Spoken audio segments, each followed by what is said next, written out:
Hoje eu recebi uma pergunta num comentário num dos vídeos que eu publiquei, onde a pessoa disse: sou cristã, mas não frequento nenhuma denominação. Creio que Deus não habita em templos construídos por homens e que a igreja somos nós. O Senhor acha que estou agindo errado em não ir para a igreja?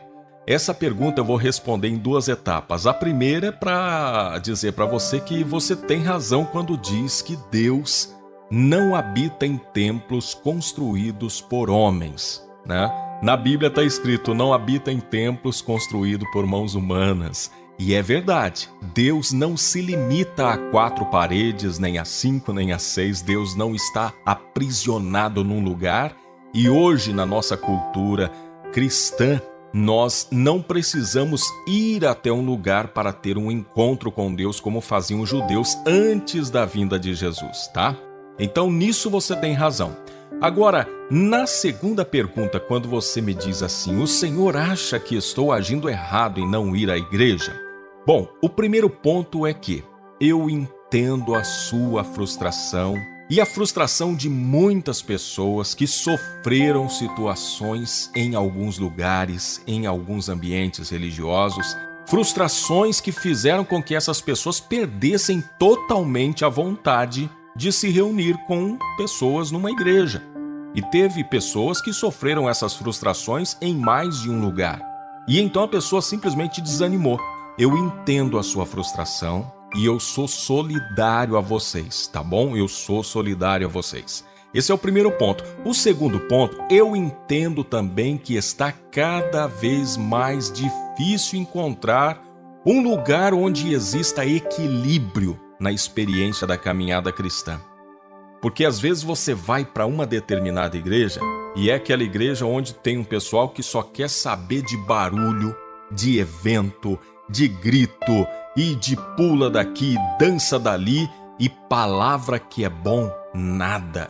Às vezes tem igrejas com cultos de 2 horas de duração, mas de palavra mesmo é 10 minutos e 10 minutos onde o pregador tem que se espremer e pregar correndo, porque as pessoas se acostumaram com barulho, com atividade e com tantas coisas, menos com sentar para ouvir a palavra. Eu entendo que tá difícil mesmo, porque tem igrejas que são desse jeito. Agora, por outro lado, tem umas que às vezes até têm a palavra, às vezes até é pregado o evangelho. Só que ali dá a impressão que o Espírito Santo não pode se manifestar de jeito nenhum. É aquela palavra que a gente ouve quando Paulo escreve: não apagueis o Espírito. É justamente o contrário. Ali eles apagam o Espírito. A pessoa não pode reagir àquilo que está sendo pregado, àquilo que está sendo ensinado, com qualquer movimento diferente, que as pessoas já ficam, todo mundo com os olhos arregalados, e a gente se sente às vezes até constrangido diante de uma manifestação, às vezes de alegria, de efusão, enfim. É um lugar onde parece-me que o Espírito Santo ficou aprisionado. E outros ficam tão espantados às vezes que a impressão que se tem é que eles acham que o Espírito Santo foi sepultado junto com o Atos dos Apóstolos e não manifesta mais nos dias de hoje. Por outro lado, tem também aquelas igrejas que às vezes tem pregação e às vezes tem louvor, só que tem aqueles costumes tão radicais, mas tão radicais, onde as pessoas se sentem sufocadas. E ali, santidade se resume a um tipo de roupa, cabelo e pintura. A pessoa pode ter uma vida de 24 horas de oração, de jejum, mas se não usar determinada roupa, se não usar determinado tipo de cabelo, ou se usar isso e não usar aquilo, enfim. A santidade é sempre algo aparente, algo que se possa ver essa aparência de santidade. E isso lembra muito os fariseus da época de Jesus. E Jesus olhou para aquelas pessoas e diz assim: hipócritas, vocês me honram com os lábios, mas o vosso coração está longe de Deus. Então, a santidade não pode de forma nenhuma ser tratada como algo exclusivamente aparente. Santidade é um estilo de vida que a gente desenvolve de temor a Deus, de caminhada com Deus, e que está muito mais internamente do que externamente, tá bom? Do mesmo modo que tem os radicais nos usos e costumes, tem também os liberais. Tem algumas igrejas nos dias de hoje em que se pode tudo. Eles falam da graça de Deus como se a graça fosse uma permissão para você levar uma vida regaladamente, de qualquer jeito, se esquecendo de todo o sacrifício que foi feito na cruz e vivendo do jeito que você quiser. E Deus te aceita do jeito que você é e te deixa do jeito que você quiser, e você pode tudo, porque Deus é bom e isso e aquilo. E nessa de Deus aceita tudo, tem gente que está inclusive levando vida de adultério e se sentindo confortável, porque pensa assim: Deus entende esse meu amor ou essa minha atração. Enfim, são igrejas liberais demais. Tem outras onde acontece o mercadão da fé. São igrejas que não se importam com vida de santidade, com o ensino da doutrina, com a palavra de Deus, mas sempre que eles abrem a Bíblia é para convocar as pessoas para ofertar, dizimar, doar e fazer voto disso, voto daquilo. É o mercadão da fé. Se você tem um dízimo, um dinheiro, uma oferta para levar ao altar, não importa como está a sua vida, porque Deus vai te abençoar. E a gente sabe que isso não é verdade.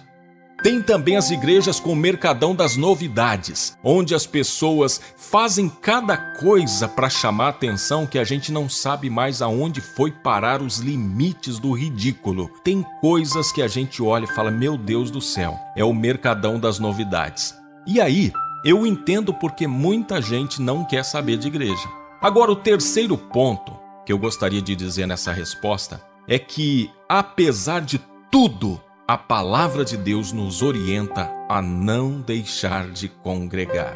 Não deixemos de congregar-nos como é costume de alguns. Antes façamos admoestações, e tanto mais quanto vedes que o dia se aproxima. A palavra de Deus diz em Hebreus 10:25, na versão da NVI, assim: não deixemos de reunir-nos como igreja, segundo o costume de alguns, mas encorajemo-nos uns aos outros, ainda mais quando vocês veem que se aproxima o dia.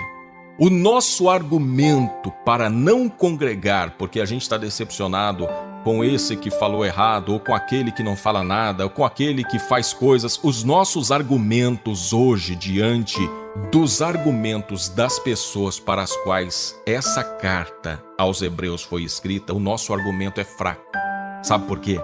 Porque aqui, quando o escritor de Hebreus diz não deixemos de congregar, ele não está falando com pessoas que deixaram de ir à igreja porque estavam chateadas com esse ou com aquele, ou porque eles viram coisas que não gostaram. Não, ele está falando com pessoas que estavam sendo perseguidas, inclusive arriscando a própria vida, porque naquela época havia uma grande perseguição contra os cristãos. Então, quando as pessoas estavam deixando de ir àquela igreja naquela época, de se reunir como igreja, elas estavam com medo de perder a própria vida. Então, tá vendo que o nosso argumento de hoje, perto do argumento dessas pessoas, o nosso é fraco? Porque graças a Deus nós vivemos hoje num lugar onde a gente tem liberdade para poder cultuar a Deus. Nós não somos perseguidos, não temos a nossa vida em risco pelo fato da gente ir para uma igreja, tá? Outra coisa que eu gostaria de dizer: é necessário que a gente esteja se reunindo como igreja, que a gente esteja congregando por algumas razões. Primeiro, nós somos feitos para os relacionamentos. O ser humano não foi feito para viver numa ilha, especialmente aquele que recebeu Jesus, porque Jesus diz: vós sois o sal da terra e a luz do mundo, e a luz precisa brilhar. Mas para que nós possamos brilhar no mundo, nós precisamos dar exemplo da nossa vida cristã.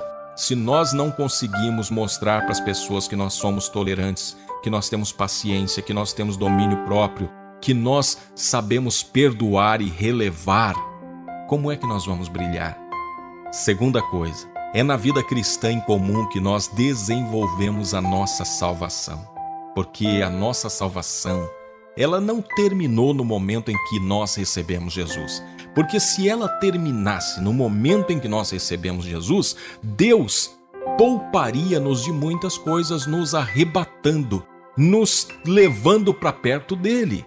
Se Deus permitiu que nós permanecêssemos aqui na terra, é porque a nossa salvação precisa ser desenvolvida no ide, no pregar o evangelho, no ter comunhão, em viver a fé cristã na nossa vida. Terceiro, nos conflitos de ideias, nós podemos alcançar mais maturidade. Provérbios 27:17 diz assim: como o ferro com o ferro se afia, assim o homem ao seu amigo. Se nós vivermos solitários, sem ter ninguém que tenha uma ideia diferente ou contrária à nossa, a tendência é que nós fiquemos atrofiados no nosso intelecto, no nosso espírito, e que nós sejamos pessoas, com o perdão da palavra, mimadas, onde tudo caminha em torno da nossa vontade, do nosso jeito de pensar. E não é assim, nós sabemos que precisamos, às vezes, ser confrontados com ideias, com coisas, para que a gente possa ampliar a nossa forma de pensar, para que a gente possa crescer e para que a gente possa, assim como uma faca com ferro vai se afiando e depois ela se torna mais útil, ela pode ser cortante e se prestar ao seu propósito, nós também, à medida que somos confrontados, à medida que passamos por conflitos de ideias, nós podemos alcançar mais maturidade.